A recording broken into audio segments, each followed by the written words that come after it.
Bueno, buenas noches. Bienvenidos a todos. Vamos dando inicio el día de hoy ya al quinto y último webinar. Bueno, el día de hoy afortunadamente tenemos dos, ¿no?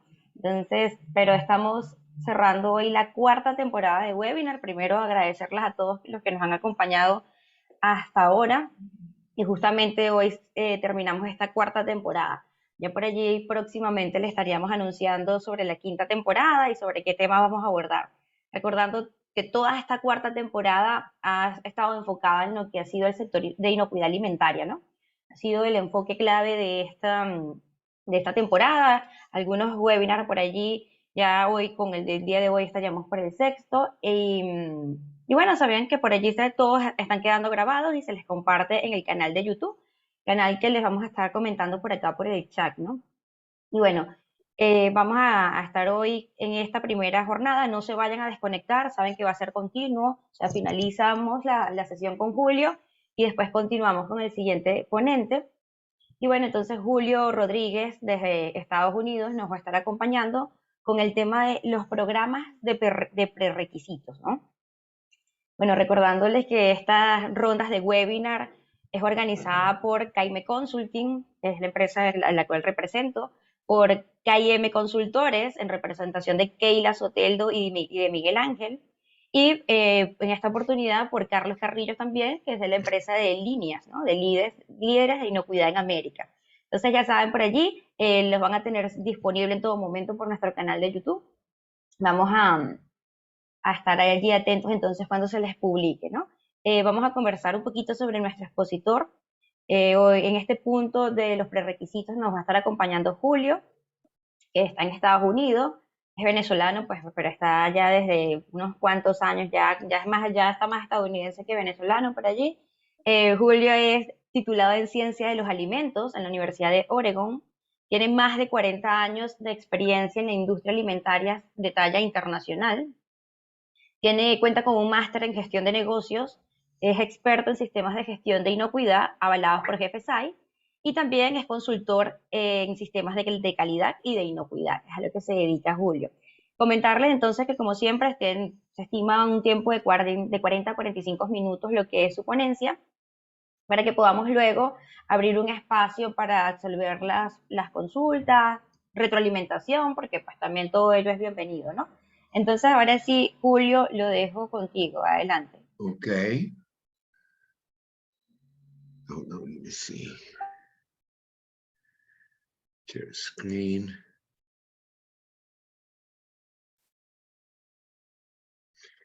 Bueno, muy buenas tardes a todos. Gracias a KM Consultores y a KMI Consulting por la oportunidad que me están dando de compartir con ustedes hoy el tema de los prerequisitos, ¿verdad? Antes de aquí, bueno, ya Norquis compartió parte de mi experiencia, ¿verdad? Lo básico, pero yo quería empezar antes de entrar en detalle, más que todo en los conceptos, ¿verdad? Que se manejan hoy en día en lo que respecta a prerequisitos y prerequisitos operacionales. Quería comentarles un poquito sobre mi experiencia, ¿verdad? Yo empecé a trabajar en la industria de alimentos en el año 1982. En aquella época no se hablaba, o sea, no se practicaba la inocuidad, pero la inocuidad se practicaba de una manera diferente. Me acuerdo la época de que habían inspectores de línea, técnicos de laboratorio, los departamentos de laboratorio tenían 20, 30 personas. Las acciones que se tomaban eran correctivas y reactivas más que preventivas. Y para darle un ejemplo, yo me acuerdo en la época por ahí en el año 86, donde trabajaba en una planta donde se producía mayonesa y margarina. Me acuerdo que la producción de mayonesa, por decir, no se liberaba, sino hasta 48 horas después que obteníamos los resultados de microbiología en el laboratorio que teníamos internamente en la planta.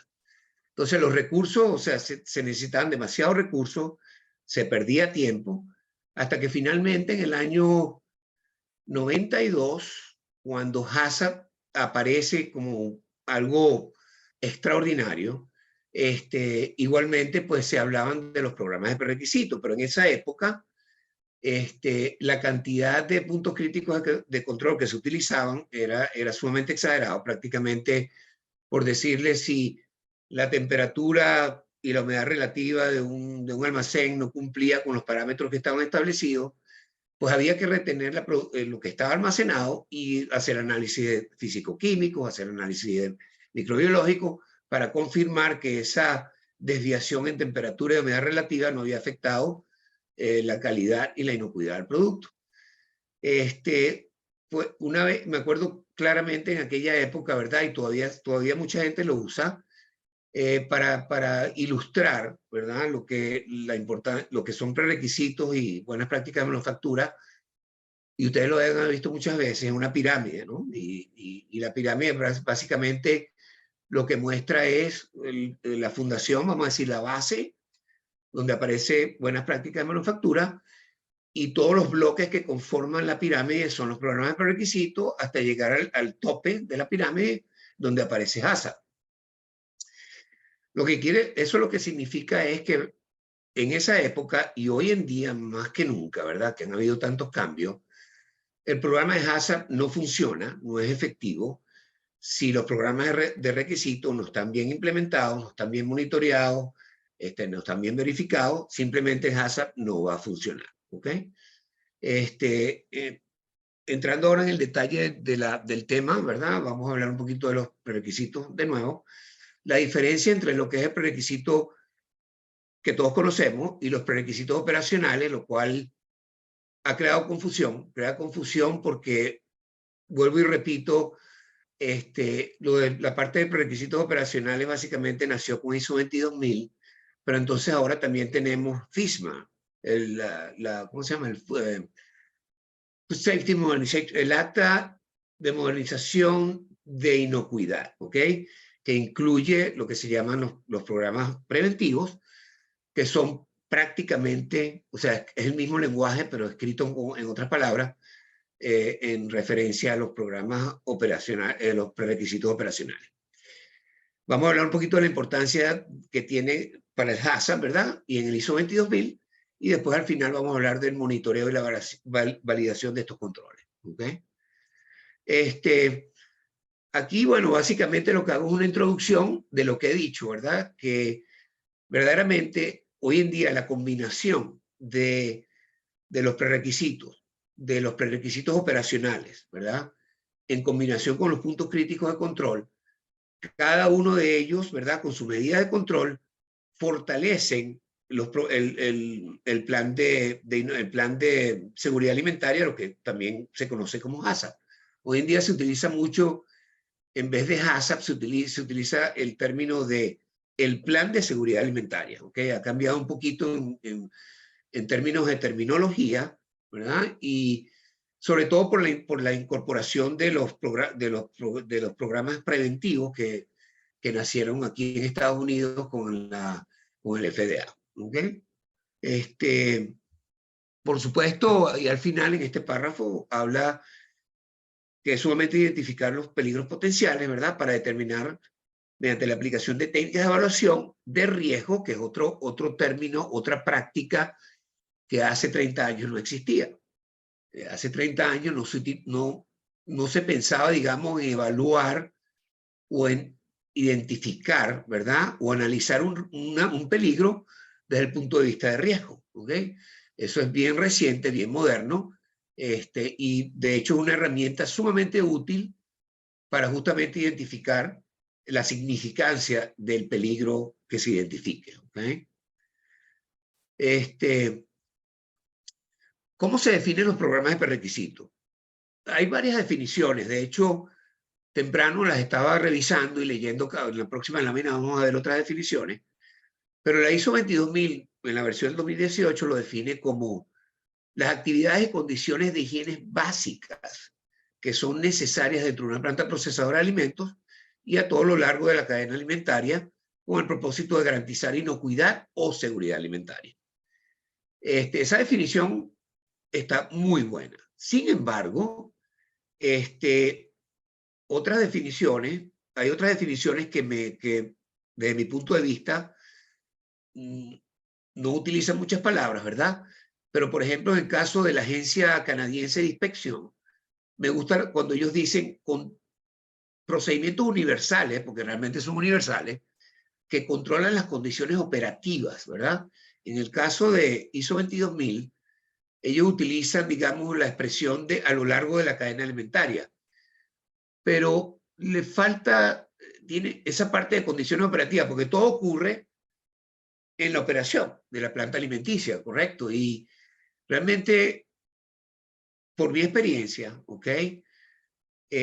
La cual he aplicado a través de todos estos años, entender, digamos, los peligros y entender la aplicación de los prerequisitos requiere no solamente la teoría, requiere que el practicante, el líder, ¿verdad? En este caso de seguridad alimentaria, participe en el piso, ¿verdad?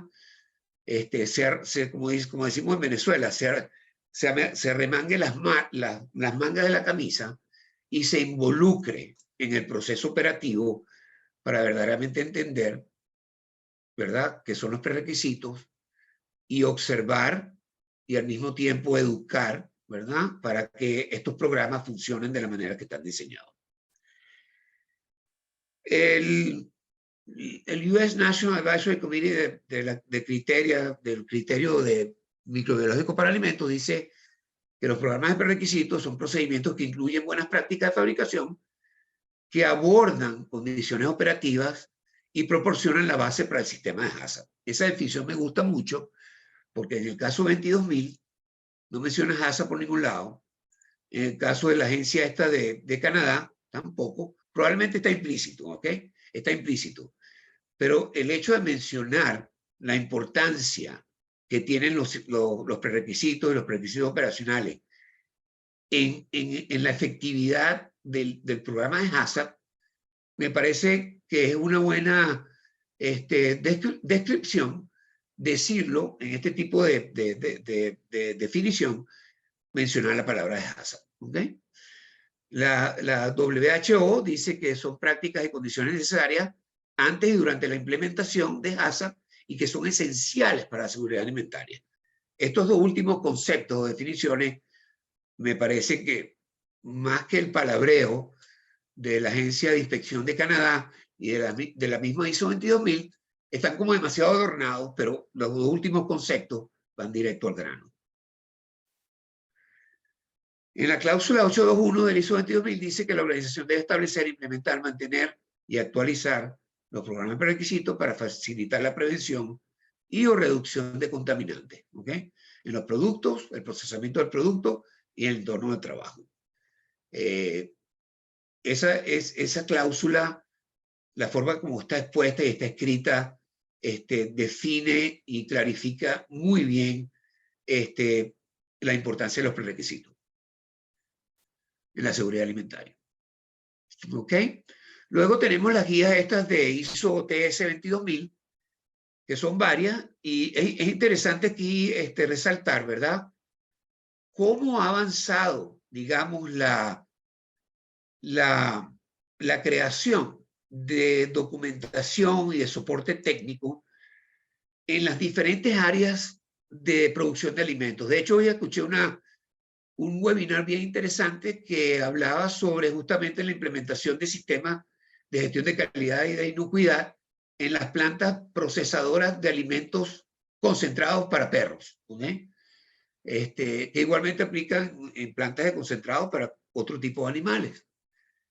Y aquí lo dice, por lo menos la 22002-6 justamente habla de los prerequisitos, ¿verdad?, que deben existir cuando uno quiere implementar un sistema de gestión de calidad y seguridad alimentaria en una planta de producción de alimentos para animales.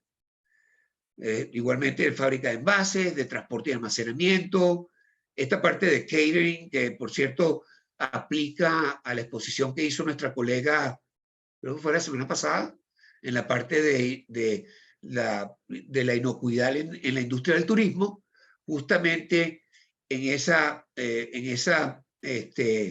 norma se aclaran y se describen cuáles deben ser los programas prerequisitos en esa industria específica. Aquí hay ejemplos de programas de prerequisitos. Definitivamente, oye, o sea, realmente el que marca la pauta en la definición de programas de prerequisitos es el Código Alimentario. A partir del Código Alimentario, que es la guía, vamos a decir así, por ejemplo, los esquemas GFSI han decidido pues también ellos definir cuáles son los programas de requisitos que se necesitan, ¿verdad? Para soportar el sistema de inocuidad. Y bueno, aquí simplemente yo listé en términos generales, ¿verdad? La cantidad de programas de prerequisitos que existen hoy en día en cualquier planta que procesa alimentos, ¿verdad?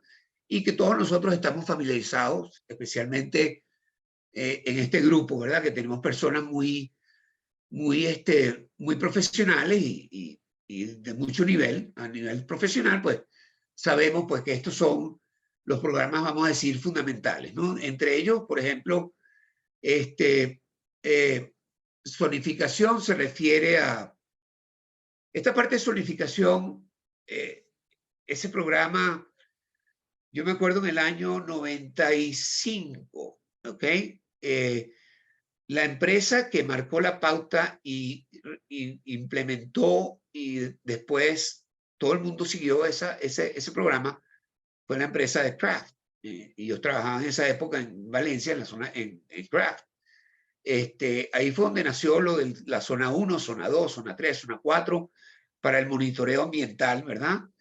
Que es esencial, yo diría que es la herramienta o el prerequisito más importante cuando hablamos de caracterizar, medir y cuantificar el ambiente de la planta donde se procesa, de cualquier planta donde se procesan alimentos. Es un programa que verdaderamente sumamente poderoso, ¿verdad? Y es esencial, digamos, y dependiendo, pues claro, hoy en día se utiliza en la mayoría de las categorías, pero por ejemplo en la categoría de productos que son listos para comer, como por ejemplo son ensaladas preparadas, frutas, ¿verdad? Sándwiches fríos, ¿verdad?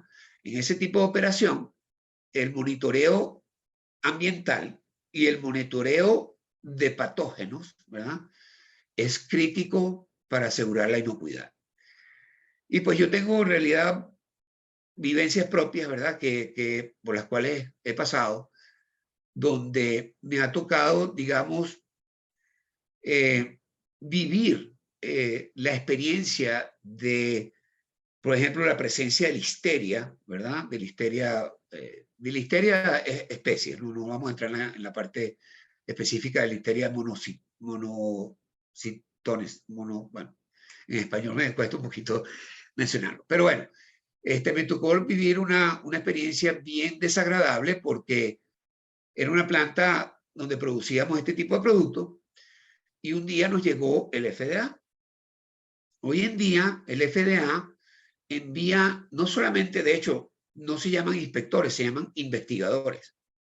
Y se presentan en la planta 3 o 4 investigadores. Y se presentan, digamos, traen, digamos, 200, 300 hisopos. Y hacen un hisopado general en cualquier área de la planta, ¿ok? Para identificar a ver si hay listeria o no, que es un microorganismo sumamente peligroso, sobre todo en este tipo de ambiente. Pues identifican listeria, ¿verdad? Inmediatamente, pues nosotros nos dedicamos como responsables de la operación a intensificar las prácticas de higiene utilizando diferentes tipos de químicos, ¿ok? Vectorizando para tratar de identificar realmente dónde estaba la fuente de listeria sin ningún tipo de éxito. Nunca llegamos a determinar exactamente de dónde venía. A las 3 semanas, al mes, se presentaba el FDA otra vez, hacía el mismo proceso y seguían consiguiendo la listeria. Volvíamos nosotros a intensificar, digamos, las operaciones de higiene y a vectorizar. Y en la tercera oportunidad logramos identificar que la fuente estaba en las paredes, ¿ok? Las paredes de esta planta eran huecas, ¿ok? Aquí en Estados Unidos se utiliza mucho No es como en nuestros países, ¿verdad? Donde se utiliza concreto, ¿verdad? Bloques y cemento. Aquí en muchos sitios se utilizan lo que llaman el sheetrock. El sheetrock es simplemente como un cartón piedra y ponen cartón piedra por la parte interna, cartón piedra por la parte externa, se frisa y ya. ¿Ok? En algunos casos se les pone, aquí se conoce con el nombre de FRP, que son láminas de plástico para prevenir que la humedad dañe la madera. Entonces, en este caso, era una planta sumamente vieja también, y logramos identificar que la listeria estaba en la pared. De ahí era donde venía. Y la decisión final fue simplemente cerrar la planta y fabricar una planta nueva, que por cierto fue, digamos, una belleza de planta en realidad. Pero esa fue la decisión que se tomó, pero eso fue sangre, sudor y lágrimas, llegar a ese punto y peor aún tomar una decisión de invertir por la importancia que tenía la operación en el mercado americano, porque esa planta producía única y exclusivamente productos para Starbucks aquí en Estados Unidos. ¿Okay? Sándwiches, ensaladas, yogur, fruta, puro producto listo para comer. ¿Okay? Seguimos aquí, programas de requisitos suelen ser generales. Los programas de requisitos son generales, no son específicos, ¿verdad? Sin embargo, están sometidos a verificación, ¿verdad? Generalmente no se establecen parámetros de control, ¿verdad? Donde se establece un rango, por lo menos como en el caso de la temperatura, son generalmente monitoreados y verificados a través de listas de verificación. Ahora después les voy a mostrar una hoja que yo he utilizado bastante en los últimos años, que no solamente describe cómo se verifica, qué es lo que se verifica, pero lo más importante de todo eso, que es una medición, ¿verdad? Es una medición que se fundamenta en lo que se llama los indicadores de proceso, los indicadores clave de proceso. ¿Okay? Se pueden cuantificar fácilmente y es una manera, digamos, de no solamente medir la efectividad del prerequisito como tal, sino que también sirve como una medida de desempeño objetiva para medir, valga la redundancia, el desempeño, en este caso, del personal operativo, que a su vez también sirve para calificar, ¿verdad?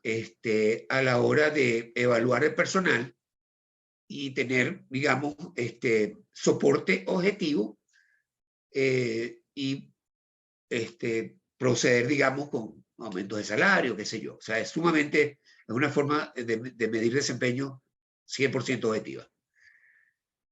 Los programas de requisitos pues también están dirigidos, como sabemos, a prevenir la contaminación y mantener un ambiente higiénico. Yo pienso que ahí es donde está, justamente ahí es donde, esta es la parte, digamos, el centro de lo que realmente es un prerequisito y por qué es importante el prerequisito. Se aplica como se aplica como parte de combinación de medidas que contribuyen a volvemos a lo que decía anteriormente, la combinación de prerequisitos y prerequisitos operacionales, ¿verdad?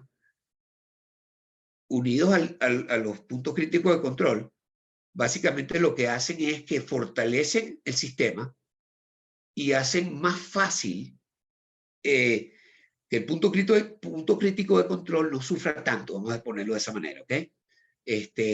Simplemente lo que hacemos es que si tenemos programas sólidos de prerequisitos y tenemos programas sólidos de prerequisitos operacionales, que de alguna manera u otra, ¿verdad? De acuerdo a la definición que vamos a ver, intervienen, previenen la posibilidad de un peligro, ¿ok? Consecuentemente, lo que están haciendo es, el resultado es que el punto crítico de control va a ser mucho más fácil. Y ahorita les voy a poner un ejemplo. Voy a hablar de ejemplo ahorita. Por ejemplo, sorteadores ópticos, ¿verdad? Y imanes. ¿Okay? Yo trabajé en una planta procesadora de cacahuate, ¿ok? De maní. Digo cacahuate porque era una empresa mexicana. Me tocó en esa oportunidad implementar ISO 22000 en una planta nuevecita, una belleza de planta aquí en Estados Unidos, una extensión de una organización mexicana. Y teníamos sorteadores ópticos, ¿ok? Que básicamente lo que hacían era rechazar elementos físicos que eran muy similar a la semilla de maní, ¿ok? Pero que no eran semilla de maní, por densidad, básicamente, ¿verdad? Una belleza de máquina, sumamente costosa, pero una máquina con una precisión increíble. En esa oportunidad decidimos, cuando hicimos el análisis de riesgo, durante el HACCP, decidimos, por ejemplo, que en este caso el sorteador óptico iba a ser un prerequisito operacional. ¿Okay? Luego, en el flujo del proceso, inmediatamente teníamos unos imanes, que en ese momento también decidimos calificarlos como prerequisitos operacionales. ¿Okay? Hasta que finalmente llegábamos a una máquina de rayos X, ¿okay? Que era el punto crítico de control en este caso. Pero, digamos, para que llegara una materia extraña, en este caso madera, piedras, tallitos de la planta de maní, ¿verdad? Ya todo eso había sido eliminado. Inclusive, no solamente eso, elementos ferrosos, ¿ok? Que venían de la cosecha de la planta de maní, esos eran retenidos en el imán. Ya cuando llegaban a la unidad de rayos X, pues se podrá imaginar que rara vez me acuerdo yo que la unidad de rayos X se activara diciendo que, digamos, diciéndote, hey, para el proceso, investiga porque se activó la máquina de rayos X. Entonces, bueno, eso es un ejemplo de programas prerequisitos operacionales combinados con el punto crítico de control, pero igualmente, más atrás, teníamos también los programas de prerequisitos comunes que en combinación, ¿verdad?, favorecían y iban eliminando a través del flujo de proceso la posibilidad de que el producto final saliese, no fuera inocuo o que no fuera seguro pues, para el consumidor. Ok, seguimos aquí, déjame ver. Ahora entonces entramos en el programa de prerequisito operacional. ISO 22000 lo define como una medida de control o combinación de medidas de control aplicadas para prevenir. Yo pienso que aquí la palabra clave, ¿verdad?, es prevención. Esa es la palabra clave en un programa de prerequisito operacional. Porque cuando hablamos de HACCP, desde que HACCP nació, la definición de HACCP era que era un programa preventivo de seguridad alimentaria. Y sigue siendo un programa preventivo, ¿verdad?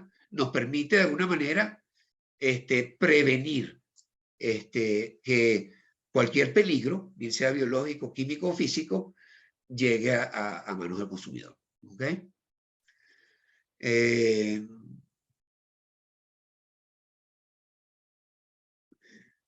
Se puede utilizar, digamos, cuando se está analizando, cuando se está creando un plan de seguridad alimentaria, donde se identifica, digamos, qué va a ser un prerequisito, qué va a ser un prerequisito operacional, o qué va a ser un punto crítico de control, se utiliza, pues, es conveniente utilizar el árbol de decisión. ¿Ok?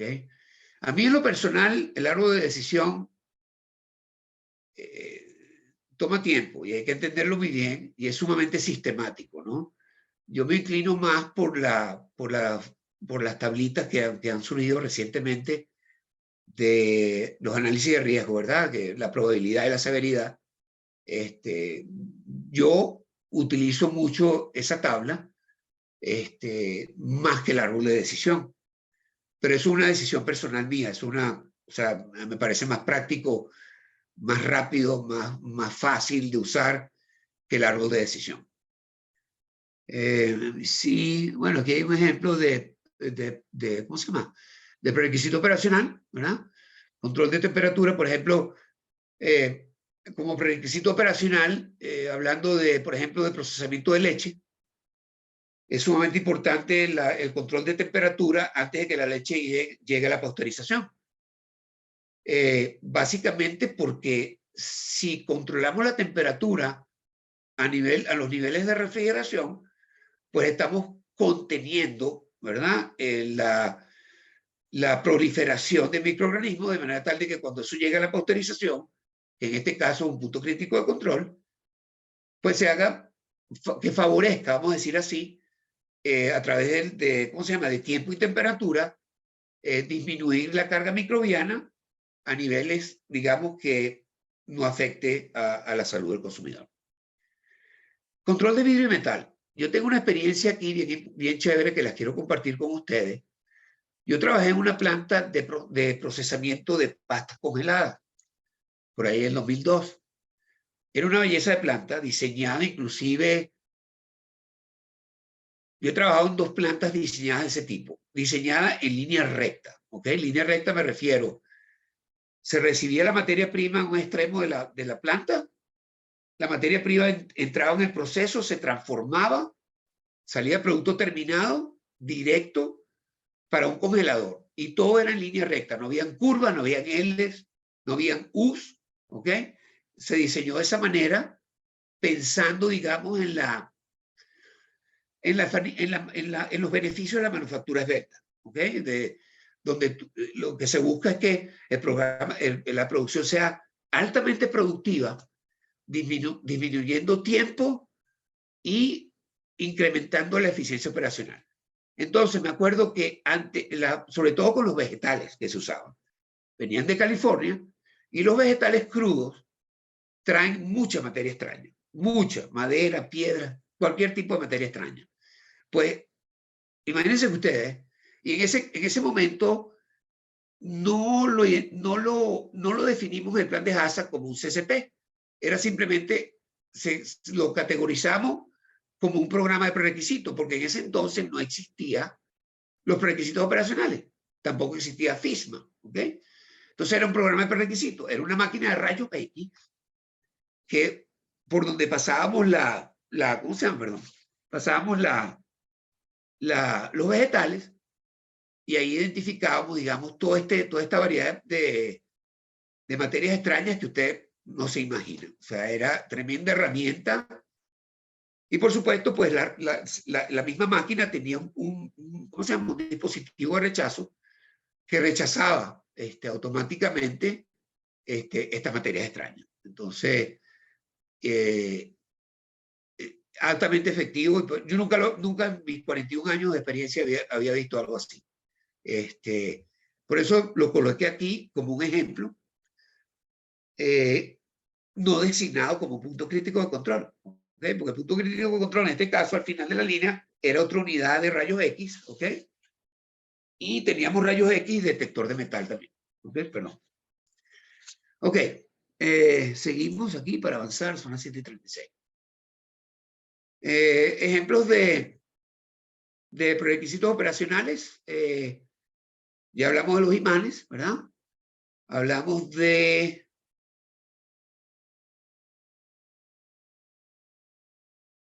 Ok, si bien el paso de lo que explicaba en el caso de la producción de maní, si bien el paso está en su lugar para reducir el nivel de peligro, su falla en el funcionamiento, claro, aquí lo que trato de decir es que si por alguna casualidad el imán no atrapaba estas partículas de características ferrosas, pues más adelante teníamos la unidad de rayos X que se encargaba de identificar esa partícula. Entonces, claro, era una secuencia de instrumentos, ¿verdad?, altamente avanzados, pero que no necesariamente eran perfectos. Entonces, la intención justamente, a través de ese diseño, en el cual yo no participé, un diseño que casualmente vino de México, era altamente efectivo, sumamente efectivo. ¿Okay? Bueno, aquí hay unos ejemplos de requisitos operacionales, control de temperatura, ya lo mencioné. Control de temperatura y rotación correcta de ingredientes se puede utilizar como método de prevención. Aquí, por ejemplo, es sumamente importante, digamos, para el caso de ingredientes que son susceptibles a altas temperaturas, ¿verdad? Por ejemplo, el caso de huevos congelados o huevos refrigerados, que se utilizan ya líquidos, ¿verdad? Perdón, en la industria de la panificación, por ejemplo, ¿verdad? En este caso, aplica la implementación de un programa prerequisito operacional justamente para asegurar que en este caso los huevos en estado líquido, ¿verdad? Se mantengan bajo los parámetros que se establezcan, bien sea de congelación o de refrigeración. Ok, seguimos, diferencias.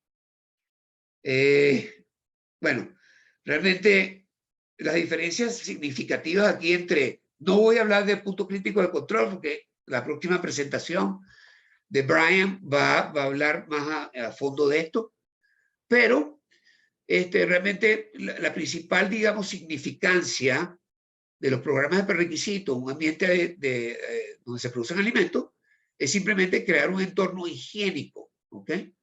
Esa es la principal significancia de los programas de prerequisito. Sin embargo, ¿verdad? Tenemos, por ejemplo, trazabilidad, ¿ok? La trazabilidad es un programa de prerequisito, ¿ok? No es un programa de prerequisito operacional, pero se encarga, digamos, de garantizar y verificar que el proceso productivo, ¿verdad? De un alimento cualquiera, de principio a fin, ¿verdad? Cumpla con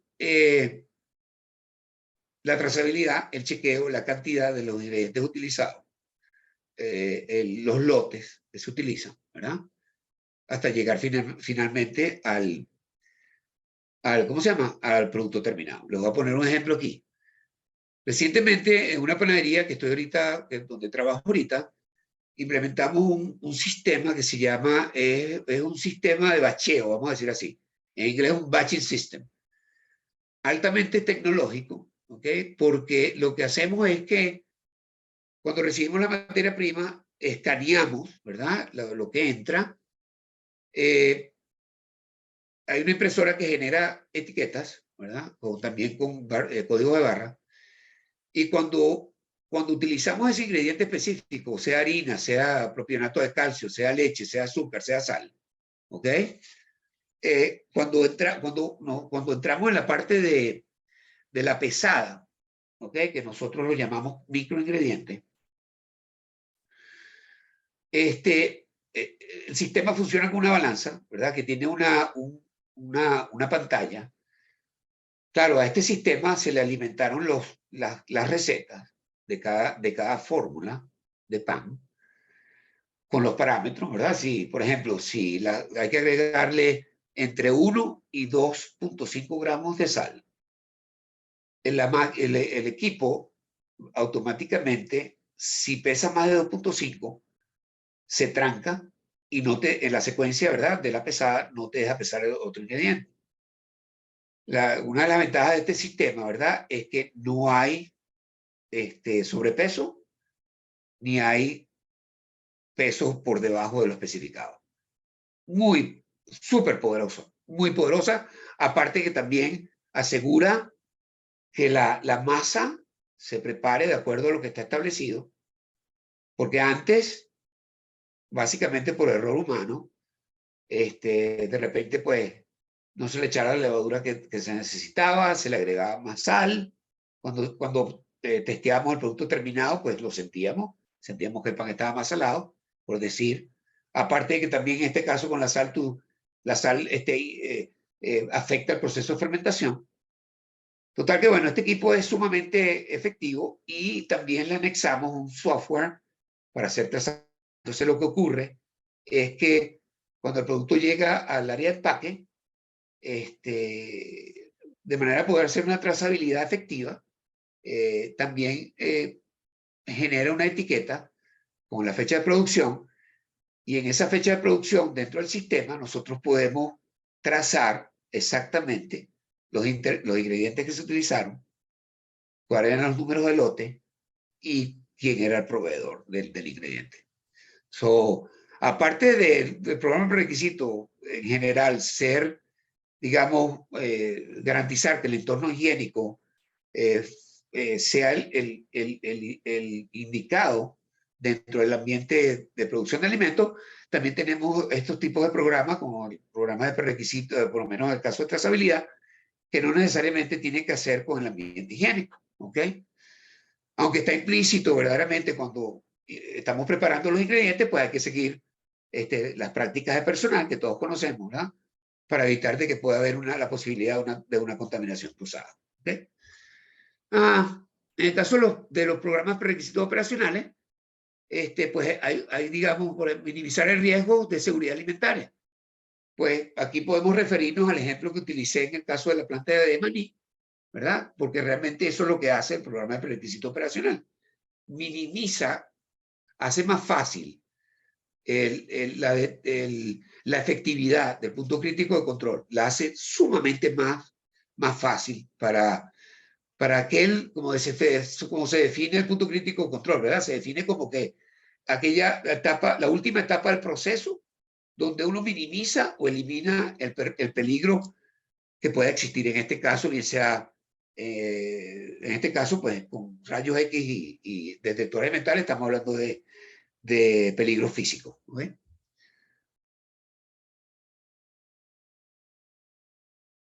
Los programas de prerequisitos no se pueden cuantificar, ¿ok? Igualmente los programas de prerequisitos operacionales tampoco, a diferencia de los puntos críticos de control, que tenemos la capacidad de establecer los límites críticos, lo que conocemos como límites críticos. Pero yo sí pienso que se puede cuantificar de una manera si lo quieres utilizar. Si quieres medir la efectividad, por ejemplo, vamos a hablar de, por ejemplo, de un programa el plan maestro de limpieza, ¿verdad? Que es un elemento sumamente importante dentro de un programa de higiene en cualquier planta de alimentos. El programa maestro de limpieza, como todos sabemos, se encarga de limpiar, atacar aquellas áreas que no necesariamente necesitan limpiarse diariamente. ¿Ok?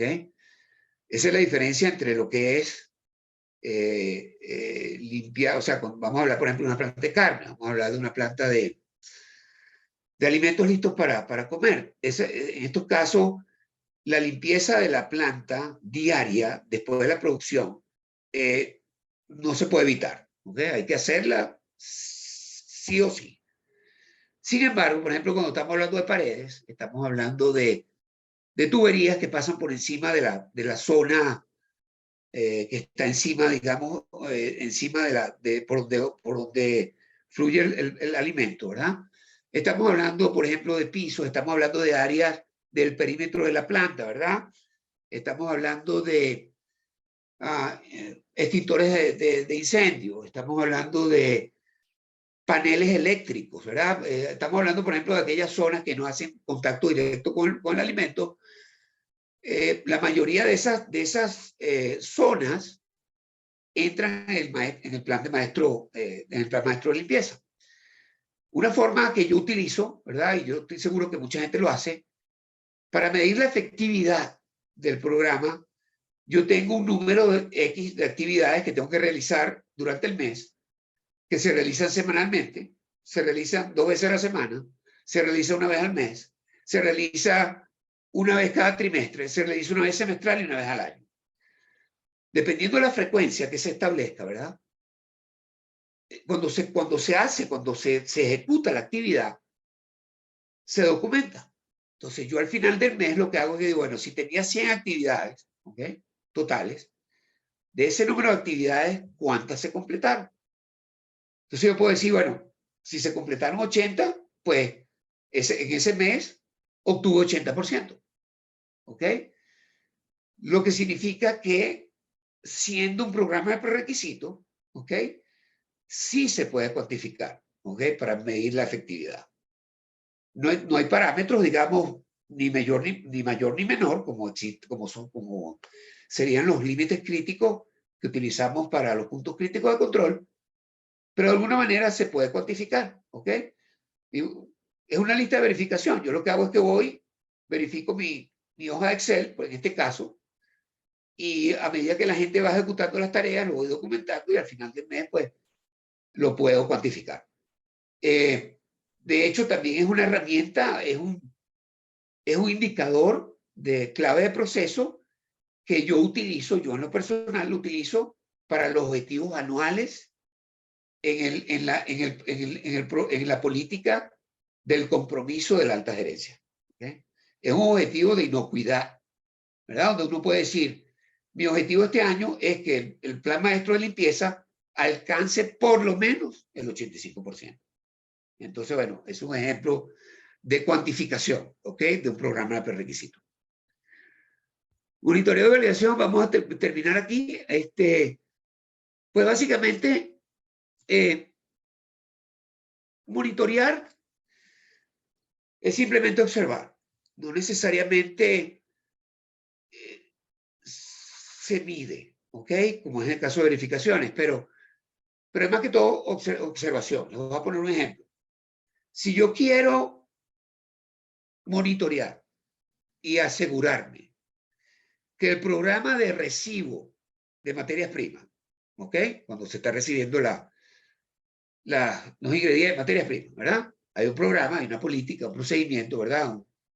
Un procedimiento estándar, vamos a decir así, que bueno, que establece de que, bueno, llega el camión, se abre la puerta, se hace una evaluación organoléptica, se utiliza una linterna, se analiza la condición física del tráiler, se empieza ¿cómo se llama? A descargar, ¿verdad? El producto, pues entonces hay que asegurarse de que todas las paletas vengan debidamente empaquetadas, ¿verdad? Se busca, una de las cosas bien importantes es identificar a ver si hay algún tipo de contaminación de peste. A mí me ha ocurrido millones de veces donde he identificado, digamos, de repente heces de rata, ¿verdad? O con el uso de la luz negra, orine, ver manchas de orine, ¿ok? De ratas. La limpieza del tráiler en general, ¿ok? Entonces, claro, yo en este caso, pues como gerente de calidad en diferentes sitios donde he trabajado, me he dedicado, digamos, a monitorear la efectividad, o vamos a decir que las personas que están debidamente entrenadas y son responsables de ejecutar el proceso de inspección, lo estén haciendo correctamente. ¿Okay? Verificar, voy a utilizar ahorita al final, ahorita ya esto estamos terminando. Validar, por ejemplo, validar va un poquito más allá porque la validación es, digamos, la validación, en el caso de la producción de alimentos, generalmente se apoya en evidencia científica, bien sea que uno lo haga, ¿verdad? O soporte científico de otras empresas o instituciones universitarias o instituciones, como en el caso aquí en Estados Unidos del Departamento de Agricultura de los Estados Unidos, donde hay cantidad de documentación que te dice, por ejemplo, si yo, por ejemplo, estoy diseñando un HACCP en la industria cárnica, ¿verdad? En el caso del USDA, aquí en Estados Unidos, anualmente uno tiene que validar el programa HACCP, ¿ok? Todos los años. Y en el proceso de validación es sumamente importante reflejar en forma escrita cómo se tomó la decisión, ¿verdad? Para establecer el punto crítico de control en ese proceso. Y ahorita estoy validando, por ejemplo, ahorita en estos días, justamente estoy validando un programa HACCP en una planta cárnica que se dedica a hacer cortes de carne congelada, o sea, las piezas de carne, por decir costillas, músculos, por ejemplo, pues, de donde saca la milanesa, vamos a decir así, patas, colas, X, osobuco, ¿ok? Aquí le dicen chan. Son piezas que vienen, se reciben congeladas, pasan a la sala de producción, se cortan, ¿verdad? Y se empacan en cajas de 10 libras.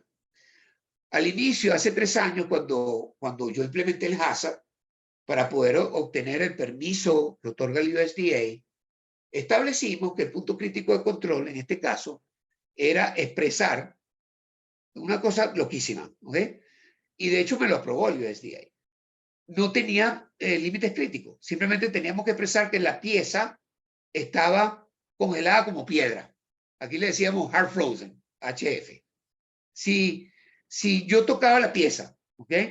Sin medir la temperatura, porque empieza a congelar muy difícil, pero ya le voy a explicar lo que hicimos. Simplemente si la pieza estaba, como decimos, como una piedra, pues, ¿ok? Al tocarla, vamos a decir. Ya con eso se cumplía el punto crítico de control. Resulta ser que me lo cuestionaron este año y estoy haciendo ahorita un estudio, una validación de cuál es la temperatura real de la pieza cuando entra al cuarto de producción y cuál es la temperatura de la pieza en la última paleta, vamos a decir, la última caja, al salir de producción. Si el corte de esa, si se piden 1000 cajas de costilla, ¿verdad? Esa producción va a tomar, por decir, 3 horas. ¿No? Pero lo que estoy haciendo es que estoy midiendo temperaturas al entrar, a la mitad del proceso y al final del proceso, pero estoy utilizando lo que se conoce como el método sándwich, para ser un poco más preciso, donde utilizo una termocupla, un termómetro verificado, by the way, verificado, ¿ok? Todos los días, y así puedo obtener la temperatura real. Pues he descubierto que realmente la temperatura puede ser entrando -2 grados centígrados, 0 grados centígrados, 5 grados centígrados, y en 3 horas de proceso puede subir a 10, 15, ¿ok? Lo cual tampoco, o sea, no, en este caso, pues, hay un estudio que se utiliza universalmente donde estoy cubierto, o sea, esto me va a permitir establecer los límites críticos verdaderos, ¿ok? Y esto casualmente lo terminé ayer, lo hice durante un mes completo, es una validación hecha en tu propia planta, ¿ok? Para entonces poder llegar a los límites críticos y hacer la modificación en el plan de HACCP, ¿ok? Bueno, aquí hay unas definiciones, ¿verdad? De monitoreo, de verificación, de validación, prácticamente pues es fácilmente, digamos, entender el concepto y qué es lo que se persigue con cada definición de esa. Ok, para terminar, antes de darle el chance a que pregunte, ay, 7:56, Dios. Ok, quería presentar aquí una lámina.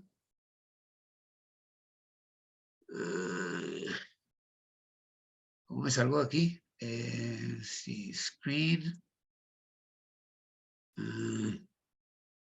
Ahora no sé cómo salirme de aquí. Sí. En show, ok. En show, ok. Ahora quiero stop share. Quiero ok. Quiero otra vez share screen. Y es esta que está aquí. Yo tengo una colega que está participando aquí en este grupo ahorita, que me acuerdo.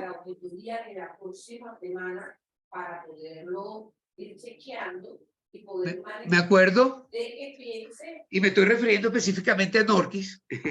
Me acuerdo de una oportunidad en los entrenamientos que hemos estado recibiendo de parte de Jaime y de ¿cómo se llama? De KIM. Me acuerdo clarito que Norquis mencionó una oportunidad que a ella le gustaba utilizar matrices, ¿ok? A mí me encanta utilizar matrices, ¿okay? Me encanta. Y esto es una matriz básicamente de verificación de prerequisitos. Entonces aquí, por ejemplo, construcción y distribución de edificios. ¿Cuál es el propósito? Que en la planeación y elaboración de nuevos proyectos de construcción se tomen en cuenta las especificaciones sanitarias. ¿Ok? Método de verificación, cumplimiento con un checklist. Aquí, para acá. Frecuencia anual, ¿verdad? No se hace todos los días, no se hace mensual, pero se utiliza como un indicador de desempeño. ¿Ok? Y así sucesivamente, me llamó la atención que cuando la estaba revisando temprano, cuando llegué a la parte de contaminación cruzada, yo no sé cuántos de ustedes saben que recientemente se estableció una nueva terminología para diferenciar lo que es una contaminación cruzada y una contaminación de contacto. Resulta ser que el FDA decidió separar los dos términos, ¿verdad? Y especificar que el término de contaminación por contacto aplica solamente a los programas de alérgenos y la contaminación cruzada aplica a todas aquellas condiciones que no tienen que hacer con alérgenos. ¿Okay? Porque aquí yo tenía garantizar que no exista la contaminación cruzada de alérgenos e informar, ok, ya en el caso ya esto ya no aplica, ok, porque la terminología, una de las cosas realmente que nosotros estamos viendo hoy en día como profesionales de inocuidad es el cambio permanente, ok, en la parte regulatoria sobre todo, no solamente, y por supuesto, los esquemas GFSI, sobre todo en las versiones nuevas, los que utilizan y los que conocen de las versiones nuevas, ¿verdad? Las versiones 9 de BRC, la versión 9 de SQF, es impresionante la cantidad, cómo han cambiado los requisitos y digamos, el nivel o sea, súper estricto en la aplicación de los requisitos. Bueno, con esto doy por finalizada mi presentación. Si hay alguna pregunta, algún comentario, alguna observación, bienvenidos.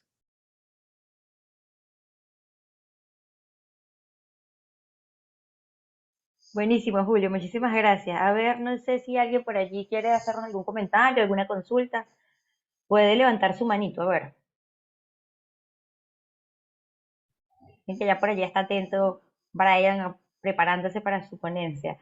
A ver, ¿sí? Aquí dice Tercilia, en la tabla de comparación entre PPRO y PCC, aquí se me rodó, presentada por usted, se mencionaba que el PPRO no se aplican criterios de acciones observables. ¿Puede usted explicar un poco más sobre este aspecto? O sea, déjame regresar, ya, un segundito, déjame regresar a esa parte porque para poderme, ok, ya va. Share screen. No, esto. Share. Ok, vamos a regresar entonces a esa. Stop sharing. ¿Qué pasó aquí?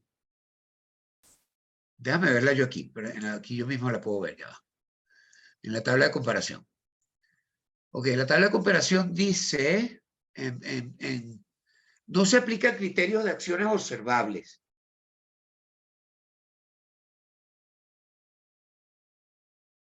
Yo creo que ahí hay un error de semántica, ¿ok? Realmente lo que aplica son criterios observables, ¿verdad? No se aplican límites críticos, ¿ok? Regreso, por ejemplo, al ejemplo del imán, que es un ejemplo bien bueno. En el imán, básicamente, en aquella oportunidad, cuando nosotros hacíamos los chequeos, lo que hacíamos básicamente era sacar el imán y al sacar el imán, básicamente el criterio era 100% observable. Lo que hacíamos era observar qué cantidad de material ferroso había sido atrapado por el imán. Pero sí te voy a decir algo. Yo soy sumamente curioso y me encanta medir, ¿ok?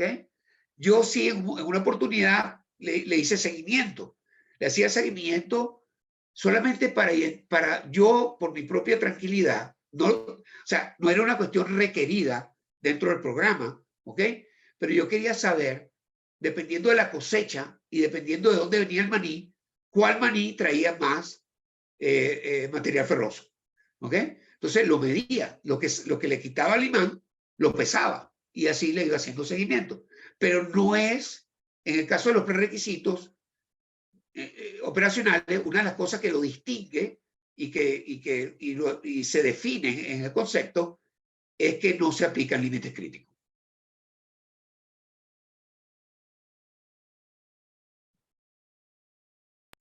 Ok, gracias Julio. A ver, por acá tenemos otra que indica, como consultor, ¿qué recomienda cuando le piden analizar un establecimiento de alimento en el que no tienen conocimiento de su producto?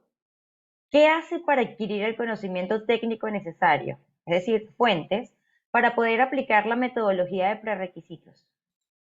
Bueno, la herramienta más efectiva, ¿okay?, y que también es objetiva, es lo que se conoce el análisis de gap. Es decir, si yo como consultor he llegado a una empresa, me ha tocado llegar a una empresa y para yo poder identificar dónde están, digamos, las fallas, ¿verdad? E igualmente, durante la aplicación de esa práctica, que es simplemente una lista de verificación que te agarra de la mano y te va conduciendo a través del proceso, empezando por programas de prerequisitos, cumplimientos de GMPs, cumplimientos de prácticas de personal, estructura del edificio, ¿verdad? Programa de control de peste, en fin. Es una lista, pues, que hay varias en el mercado, ¿no? A través de esa lista, una vez que terminas la caminata, que puede tomar un par de días, te permite, digamos, conocer e identificar exactamente por dónde empezar y dónde te tienes que enfocar, ¿verdad? Para empezar a tomar acciones correctivas y acciones que sean efectivas, inclusive en el desarrollo, por ejemplo, de si es una empresa que no tiene nada, que está empezando de cero, pues este mismo análisis de gap te permite iniciar el proceso de documentación de las políticas, de los procedimientos estándares, de la bitácoras, formatos que necesites para empezar, para medir y controlar el proceso.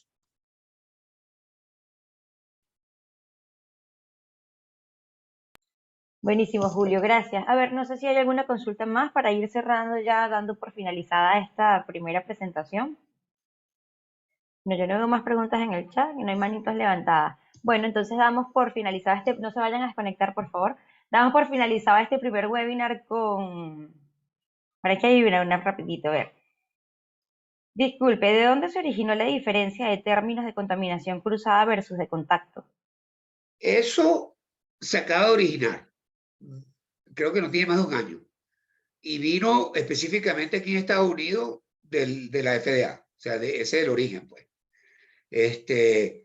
Si quieres, te puedes meter, puedes hacerle Google, ¿verdad? Al FDA y consultar. Ahí te va a explicar exactamente, primero, cuál es la diferencia, que ya yo más o menos la expliqué, y desde cuándo, pues, se implementó.